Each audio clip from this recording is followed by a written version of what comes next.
First, the vampiric epidemic started with a small exposure in a small Romanian city called Transylvania that was thought to be contained and considered mythological until recent events.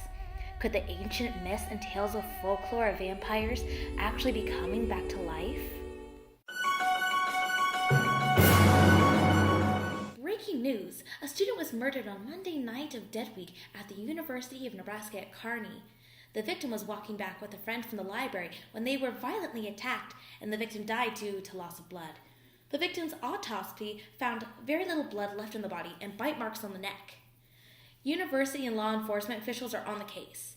However, witnesses and student accounts have something else to say about the dead. Or should we say undead? It was completely bizarre. I was walking with my best friend, Asik, back to the library when the attacker stopped us. It was like I couldn't move.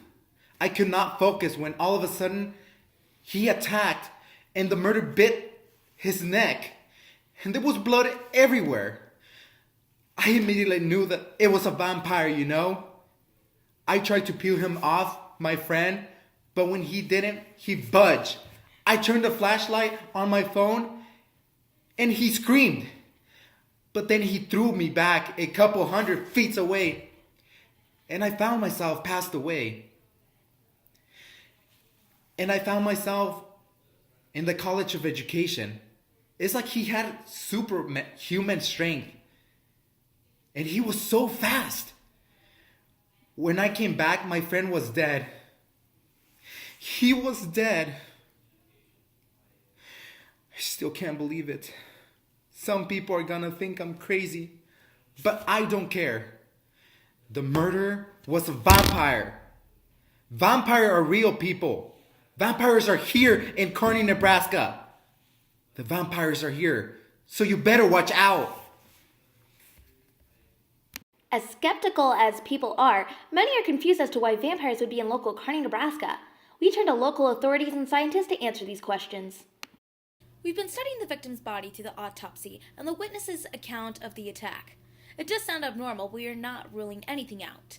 The witness said the attacker had pale skin, eyes that changed color, alleged superhuman strength and speed, a sensitivity to light, and supposedly even mesmerism. It sounds like we are working with a high-profile assassin, and we are in collaboration with coroners, UNMC, FBI, and even the Nebraska Army National Guard. We are doing everything we can to protect the Kearney community and to ensure the safety of students here at UNK. Sounds like unusual features for a suspect. You'd think it would be easy to find them with such a specific description with changing eye color, pale skin, and not around light.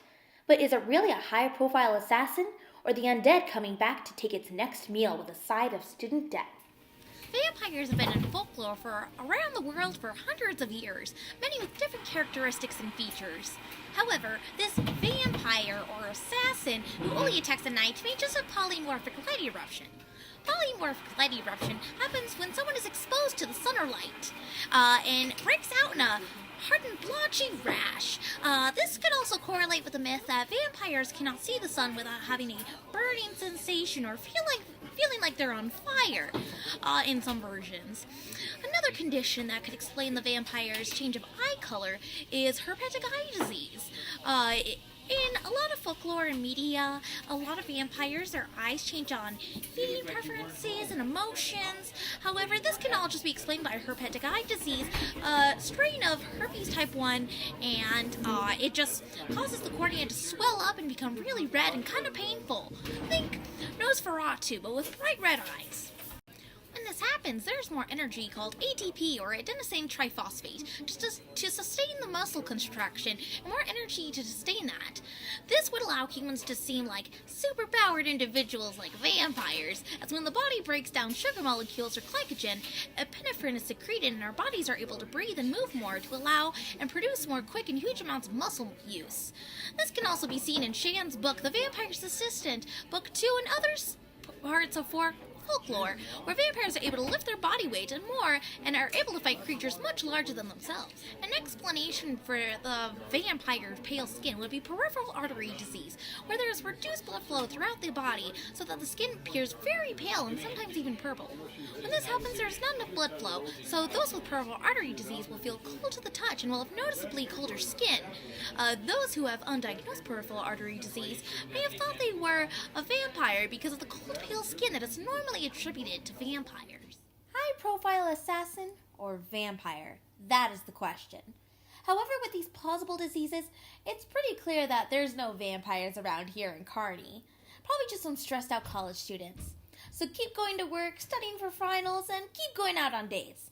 After all, it could be love at first bite.